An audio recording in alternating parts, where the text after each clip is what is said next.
And then another thing it gives us is the bitter flavor that we all used to hate when we were kids, and now we grow to love so much.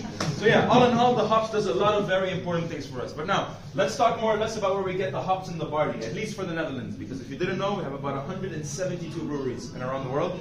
So quality control, but also sourcing the same ingredients from the same location tends to be a bit tricky in this case.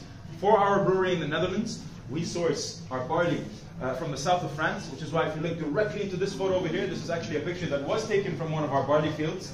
If you look very, very closely, you can tell that this photo was not taken in the Netherlands, mainly because it is actually quite sunny in this photo over here. Now, beautiful people, I don't know how long you've been in Amsterdam for, but this is usually how the weather is all year round. And unfortunately, barley needs a lot of sunlight to be able to grow, which is why we get ours from the south of France, a few